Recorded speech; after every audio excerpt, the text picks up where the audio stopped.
Hello everyone, and welcome back to another video from our channel, Who Died Today America. In this video, we'll be highlighting American celebrities who have passed away in the last few days, along with other notable figures from around the world. Before we proceed, we kindly ask you to show your love and support by giving this video a like. It means a lot to us. Thank you.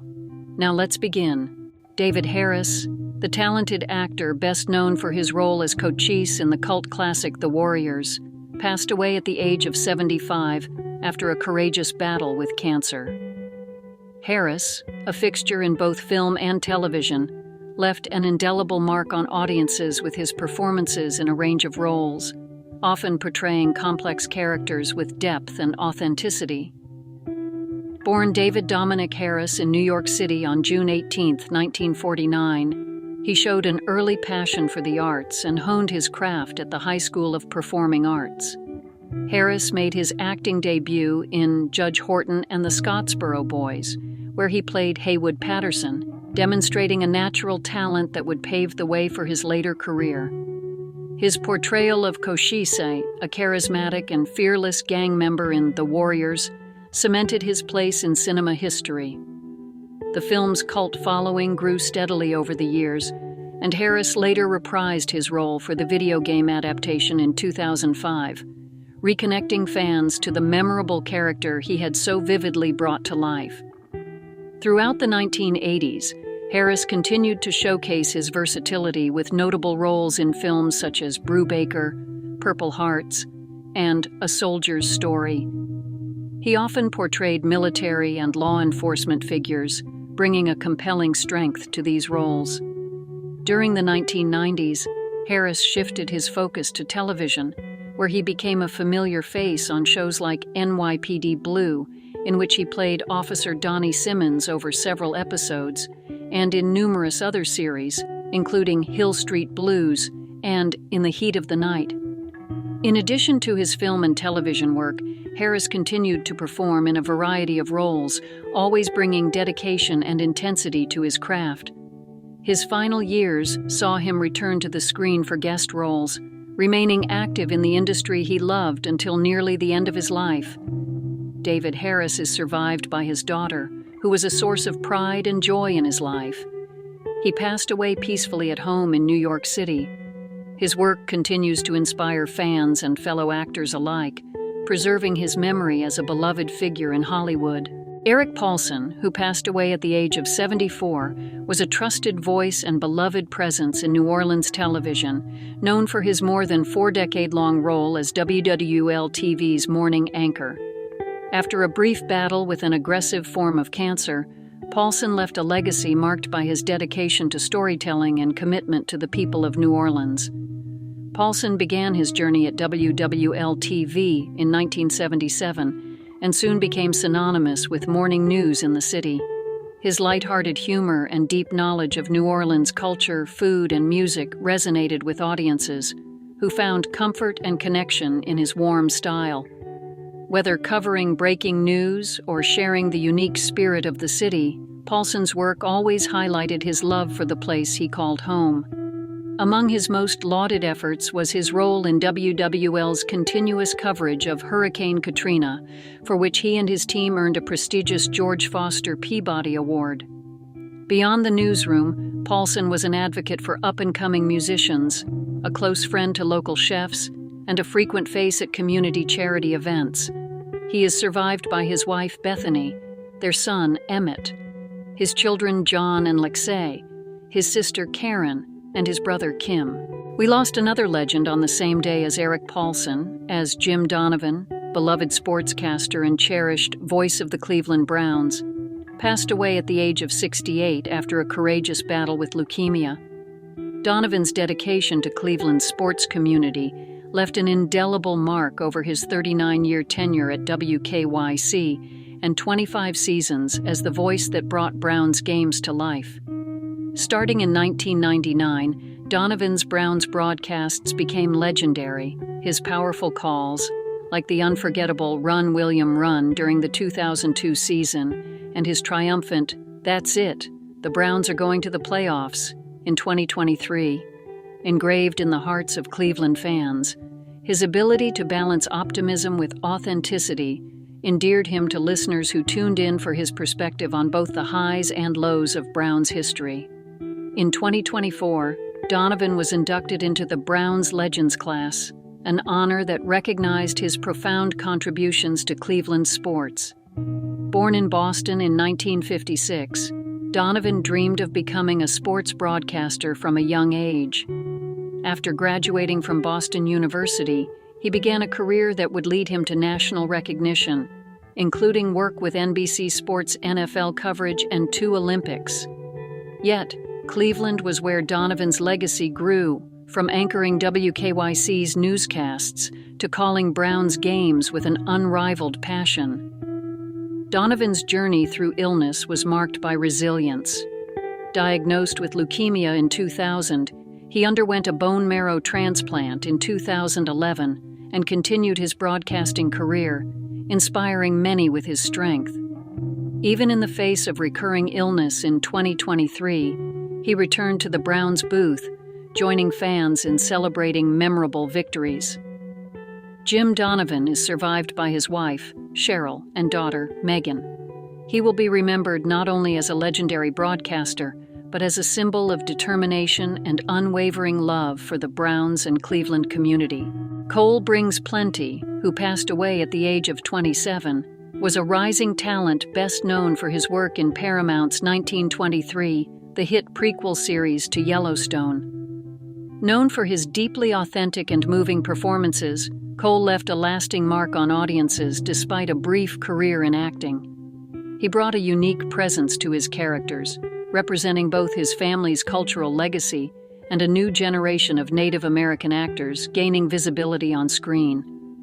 His work on 1923, along with appearances in Into the Wild Frontier and The Tall Tales of Jim Bridger, reflected his dedication to roles that honor the legacy of his heritage and culture. Cole's untimely passing was confirmed after he was reported missing earlier in the week. Authorities discovered his vehicle abandoned, leading them to locate him in a wooded area of Johnson County, Kansas.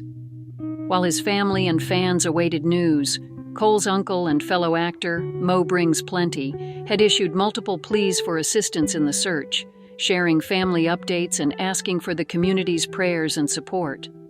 Cole was being sought by local authorities following an alleged domestic incident, but his family has since expressed gratitude for the outpouring of support they received, which highlighted the many people who cared deeply for Cole. His father, Joe Brings Plenty Sr., issued a statement saying, "I am deeply saddened to confirm that my son, Cole, has been found and is no longer with us. We want to express our heartfelt gratitude to everyone for the prayers and positive thoughts. I learned this week how many people knew the goodness in Cole's heart and loved him." Cole's family has been open about the pain they feel from his loss, but have asked for privacy as they grieve and process their way forward. Known for his caring spirit and dedication to his craft, Cole will be remembered for the warmth he brought to both his performances and his personal relationships. His impact on television and the cultural legacy he upheld endures beyond his years, leaving an inspiring message of resilience and connection. Michael Newman, who passed away at the age of 67 after a prolonged battle with Parkinson's disease, became a beloved figure on Baywatch and a symbol of heroism beyond the screen. Known as Newmy on the iconic show, Newman brought authenticity and expertise to his role, as he was the only cast member who actually served as a Los Angeles County lifeguard, a career he began as a junior lifeguard at just 10 years old. His unique background and dedication to real-life lifeguarding, even throughout his time on Baywatch, made him a standout character and a trusted advisor on set, ensuring that the action scenes carried a sense of realism. Born on April 26, 1957 in San Francisco, Newman's athleticism was evident early on. He excelled in swimming during his high school and college years, competing at both Santa Monica City College and UC Santa Barbara. His journey to television fame began humbly, Originally cast in Baywatch as a stuntman and technical advisor, he eventually became a regular character due to his skill in executing difficult rescue scenes and his valuable guidance to writers. Over 10 seasons, his portrayal of Newman connected with fans globally, contributing to Baywatch status as a cultural phenomenon watched in over 140 countries. After his departure from Baywatch, Newman returned to firefighting with the same unwavering dedication he had shown as a lifeguard and actor. His life was marked by resilience, both in his professional pursuits and in his courageous fight against Parkinson's disease, which he was diagnosed with at age 50. Despite the progressive limitations brought on by the disease, Newman maintained an active lifestyle as long as he could, using exercise as part of his strategy to manage symptoms.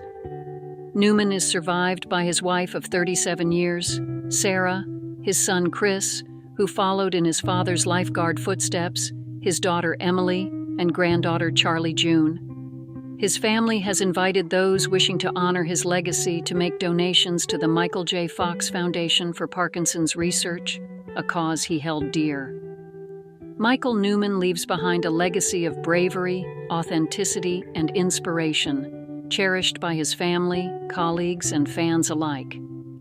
Emily Gold, who passed away at the young age of 17, was a beacon of talent and energy that captivated audiences nationwide through her incredible performances on America's Got Talent. Emily, a cherished member of the Los Osos High School dance team, shared her vibrant spirit and passion for dance on the AGT stage in August, where she and her teammates inspired millions and received an ovation from the judges for their spirited routine. Her dance group, although eliminated in the quarterfinals, left an enduring impression, with Judge Simon Cowell applauding the team's energy and likening their performance to the high school experience he felt every student should have. Cowell commended their performance, saying it was absolutely brilliant and full of the talent and friendship that great schools foster. Emily's commitment to her art was evident in her own words. In August, she shared how she balanced school and rigorous training for the show, constantly focusing on the guidance her team received just minutes before stepping on stage. Her dedication to dance and her teammates' camaraderie shone brightly, reflecting her strong work ethic and love for performing. Her ability to manage the challenges of high school alongside the demands of a national stage spoke volumes about her character, resilience, and focus, making her an inspiration to her peers and her community. Originally from Southern California, Emily was admired not only for her dance skills, but for her positivity, kindness, and strength. She found a special place in the hearts of those who watched her on stage, and her friends, family, and the broader AGT community feel her absence deeply. Her loved ones have established a GoFundMe to support her family during this challenging time, as an outpouring of condolences and memories highlights just how many lives Emily touched. Emily's legacy lives on in the memories she created, the joy she brought to her team, and the inspiration she left for all who dream big and pursue their passions wholeheartedly. Her time on stage was brief yet impactful, a testament to a life filled with grace, talent, and dedication. Nell Smith, who passed away at the age of 17, left an unforgettable impact on the music world through her unique collaborations and remarkable talent. The young Canadian singer-songwriter's journey began in 2018, when, at just 12, she attended a Flaming Lips concert dressed as a parrot. This endearing act captured the attention of frontman Wayne Coyne, sparking a friendship that would lead to an extraordinary musical partnership. Sadly, Nell's life was tragically cut short in a car accident, leaving her family and fans devastated. Nell's collaboration with the Flaming Lips blossomed during the pandemic, where she undertook the ambitious project of recording Nick Cave cover songs, despite initially being unfamiliar with his music. This resulted in the hauntingly beautiful album Where the Viaduct Looms, released in 2021, which showcased her distinctive voice against the band's atmospheric sound. Coyne fondly remembered Nell's enthusiasm and openness to creativity, noting how their work together was inspired by her fearless approach to music. Her interpretation of Cave's song "Girl in Amber" was praised by the legendary musician himself. Cave lauded her performance for its unique emotional depth and nuance, saying it conveyed an understanding of the song that was both beautiful and chilling.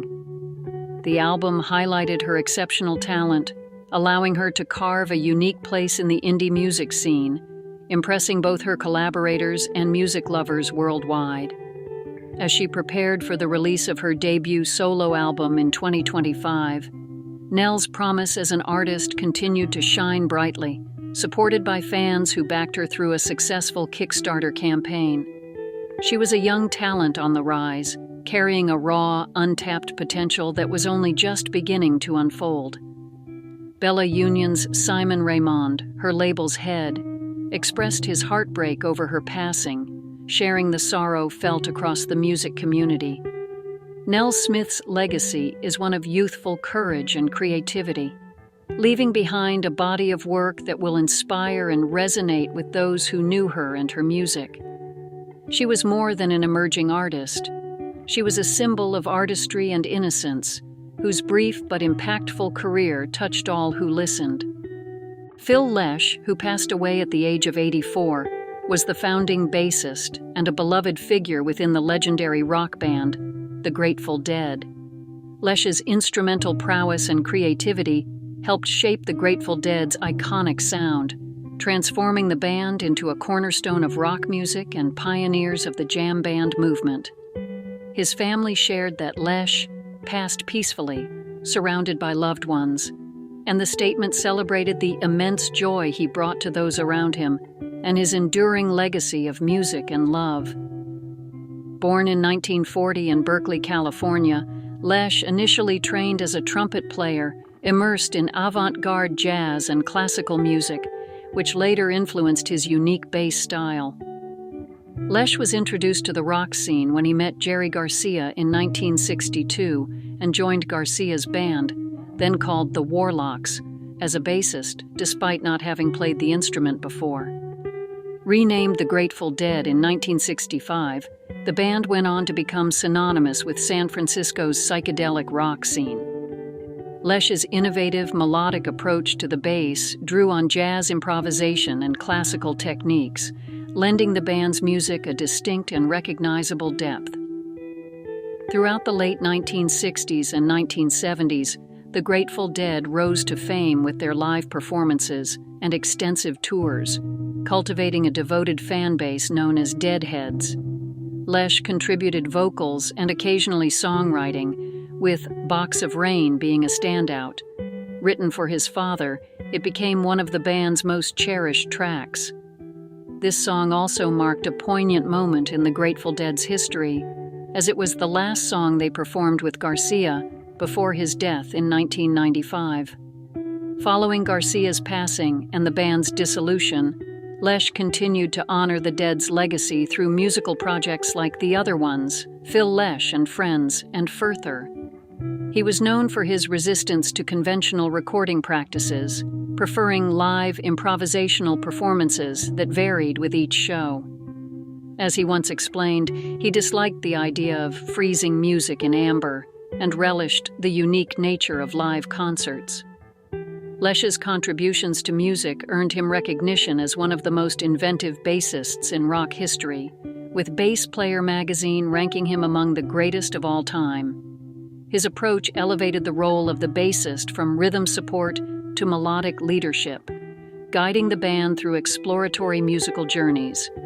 The Grateful Dead's influence endures, with Lesh's work continuing to inspire new generations of musicians and fans. His legacy remains a testament to the power of musical innovation, community, and the enduring spirit of rock. Jack Jones, who passed away at the age of 86 after a battle with leukemia, was a Grammy-winning vocalist celebrated for his rich, smooth voice and memorable interpretations of timeless hits. Born into a family of entertainers in Los Angeles, his mother, Emmy-nominated actress Irene Hervey, and father, tenor Alan Jones, imbued him with a love for music and performance from an early age. Jones went on to become a prominent crooner, with hits like Lollipops and Roses, Wives and Lovers, and The Impossible Dream. Known for his charisma, he was often regarded as a successor to Frank Sinatra, earning fans worldwide. Starting his career with Capitol Records in 1959, Jones quickly rose to fame after joining Cap Records, where his rendition of Lollipops and Roses garnered him his first Grammy Award in 1962. A second Grammy followed in 1964 for his playful rendition of Wives and Lovers, a tune that remained a part of his repertoire despite its shifting reception over time. Jones became an essential voice in the adult contemporary genre, ultimately achieving 9 top 10 singles on the Billboard Adult Contemporary chart, with The Race Is On and Lady reaching number 1. His performances spanned various styles and settings, from concert halls to Las Vegas stages. Jones reached a broader audience with the Love Boat theme in 1977, solidifying his place in pop culture. This theme for the beloved television show became iconic and gave him a unique role in television history, making his voice synonymous with romance and adventure. Jones continued to bring his smooth vocals to both stage and screen, appearing in cameos and providing soundtracks for films like Goodfellas and American Hustle, showcasing his lasting influence on music and film. Throughout his career, Jones released over 50 albums, toured extensively, and continued performing into his 80s. He is survived by his wife Eleonora, daughters Crystal and Nicole, stepdaughters Nicole and Colette, and 3 grandchildren. Jack Jones's legacy endures through his music, a testament to his dedication to his craft and his remarkable ability to connect with audiences across generations. His voice, described as both timeless and soulful, leaves an indelible mark on the world of classic American pop music. Sarah Dancer, who passed away at the age of 34 following a car accident, was a spirited adventurer and a beloved figure in the outdoor and survivalist community. Known widely from her appearances on Naked and Afraid, Sarah captivated audiences with her fearless approach to the wilderness and unyielding tenacity. A natural-born survivalist, Sarah excelled on the series, even completing the XL Challenge in South Africa, where she became known for her resilience and positive outlook. Originally from Castle Rock, Colorado, Sarah had called Hawaii home for over a decade, finding a unique freedom in her life on the islands. Residing part-time on a boat at Kewalo Basin, she pursued her passions as a boat captain, scuba diver, and survivalist. Her love for the ocean was apparent in her daily life and work, which included her role as a captain at Island Divers Hawaii. Her colleagues there honored her memory, sharing that her infectious energy and kind spirit brought joy to everyone around her. Sarah's family and friends describe her as magical, with her brother, Jake Dancer, noting her exceptional positivity and the way she filled any environment with warmth and light. Her life was not only defined by adventure, but also by courage. Sarah was a breast cancer survivor, and those who knew her admired her strength and perseverance during her treatment.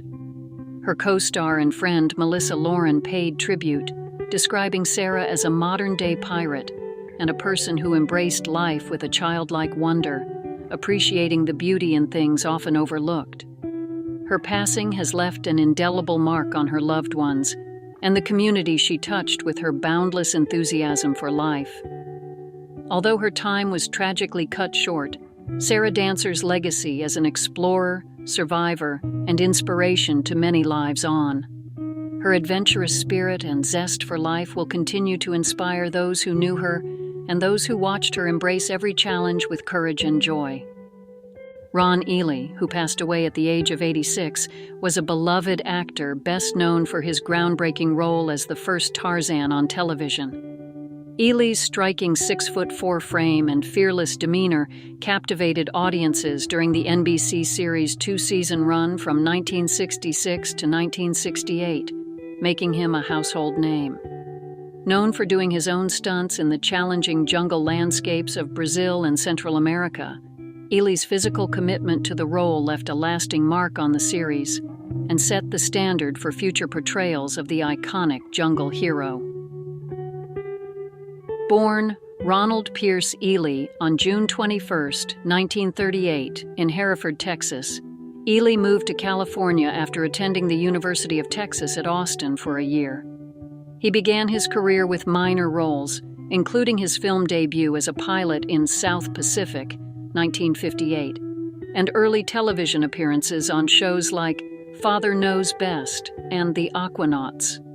His career-changing break came when he was cast as Tarzan, a role that would require him to push his physical limits and that, as he often remarked, both invigorated and exhausted him.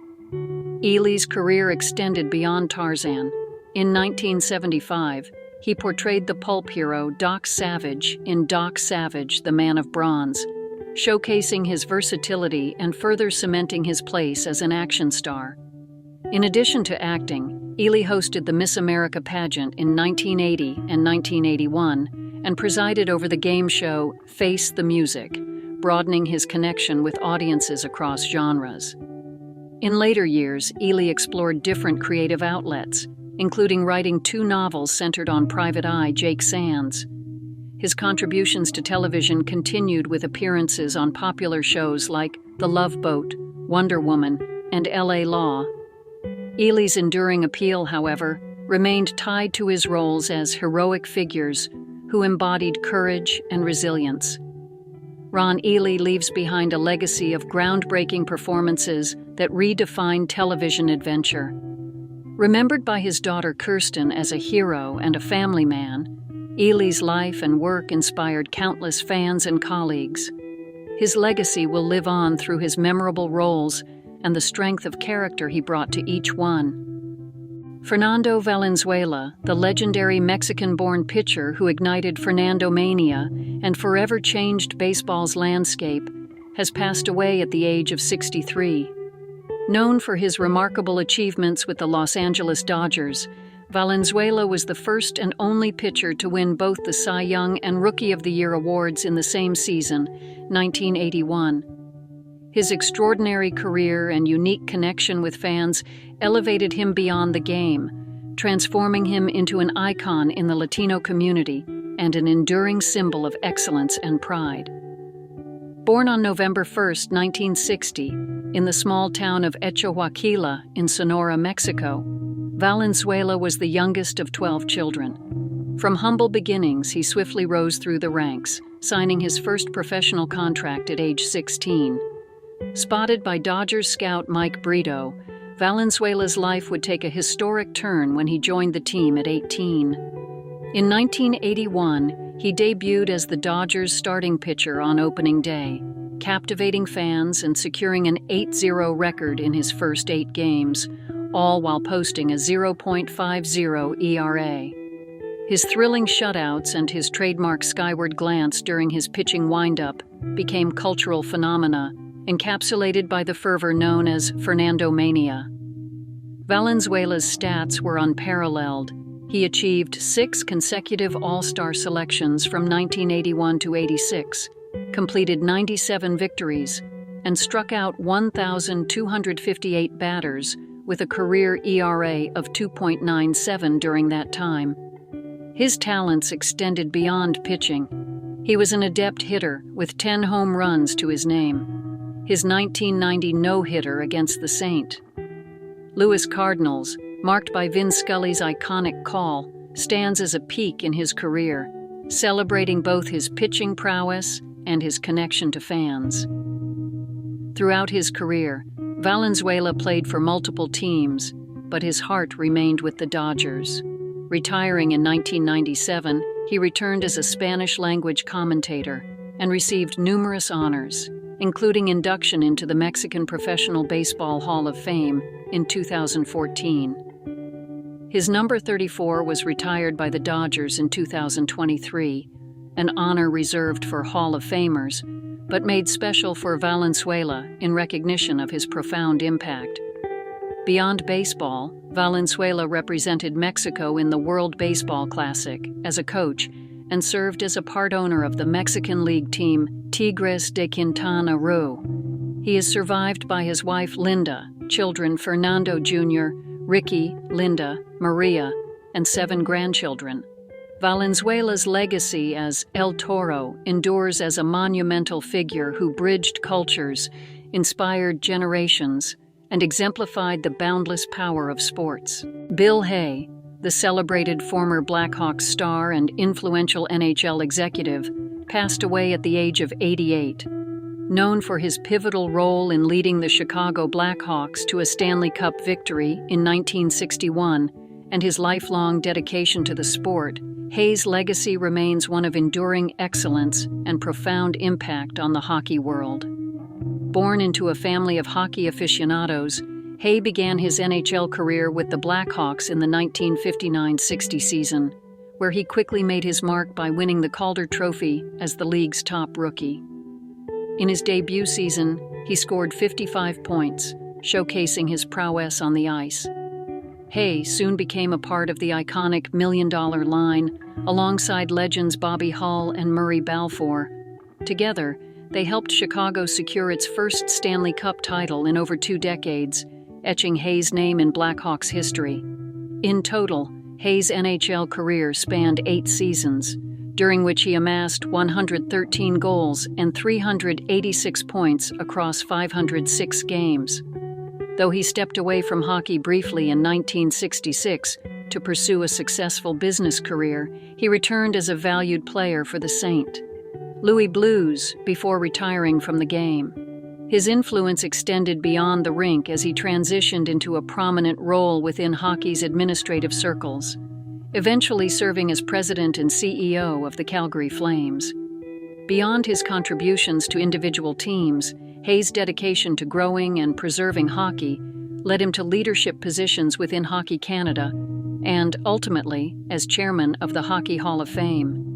His 2015 Hall of Fame induction as a builder highlighted his contributions to the sport's growth and its cultural significance, honoring him alongside his father, Charles Haye, who had been enshrined in 1974.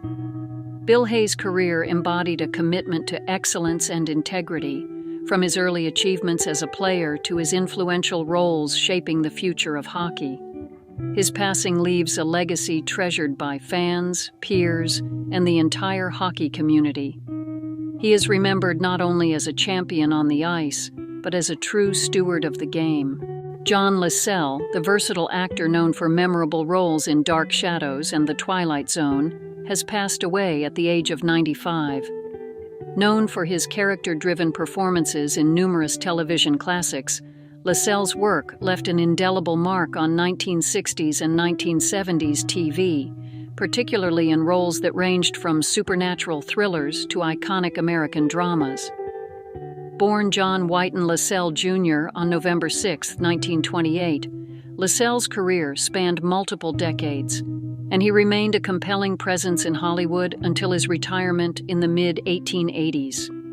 One of his most notable roles came in Dark Shadows, where he portrayed Dr. Peter Guthrie, a vampire hunter who matched wits with Barnabas Collins, the show's iconic vampire.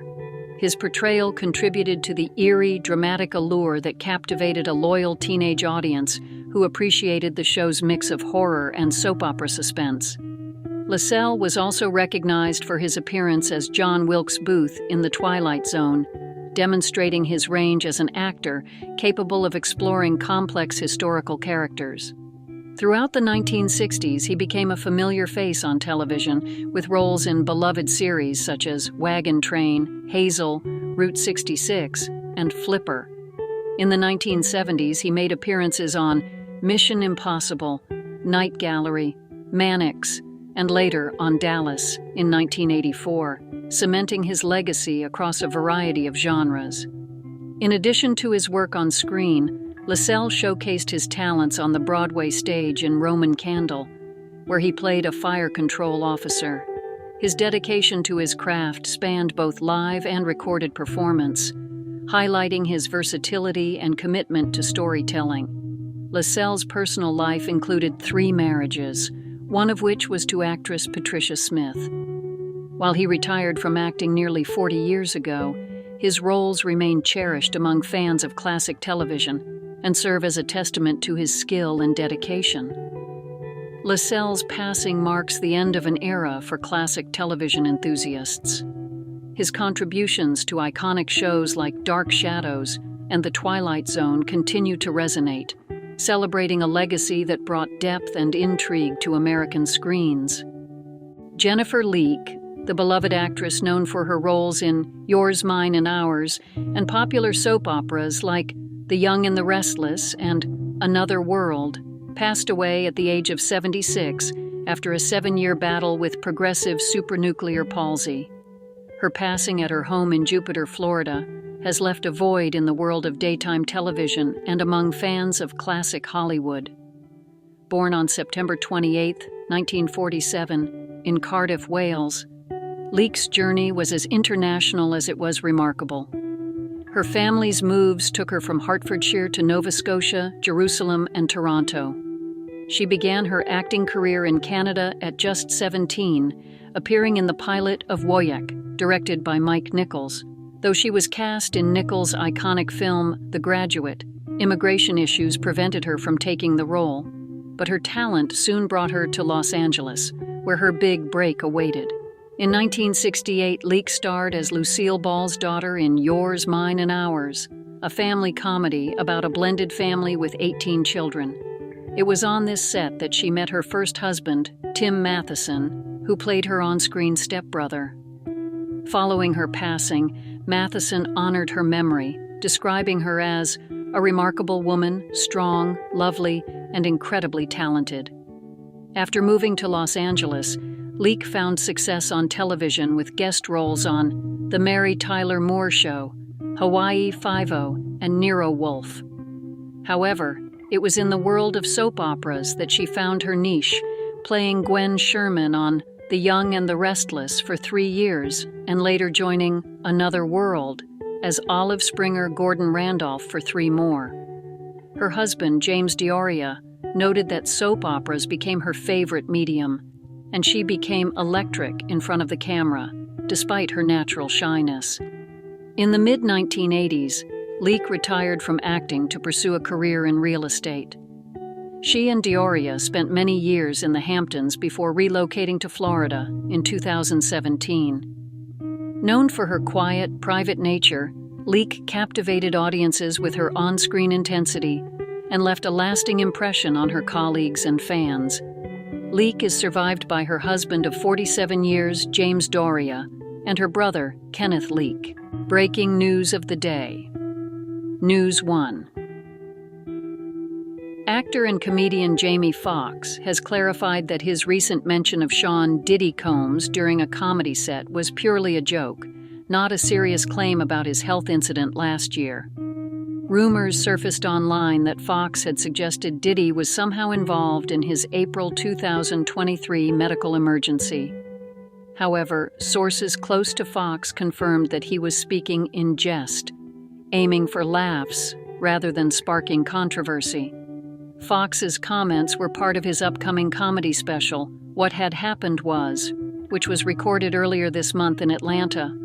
According to reports, some audience members interpreted the mention of Diddy as a serious remark, while others understood it was lighthearted banter. Foxx reportedly laughed off the idea, even joking that if Diddy were involved, I'd be dead, shutting down any speculation.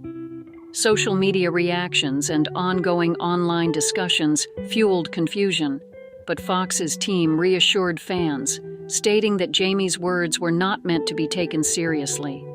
The specifics of Foxx's health scare remain private, though he has promised to share details in his own time. Fans can look forward to the special's release on Netflix, where Foxx's humor and storytelling will be on full display. The exact premiere date has not been announced. News 2. A rumor circulated on social media claiming that legendary actress Goldie Hawn had passed away, sparking concern among fans and followers. The unfounded claim surfaced when an anonymous user on X, formerly Twitter, posted, "Goldie Hawn has passed away," without any credible sources to support the statement.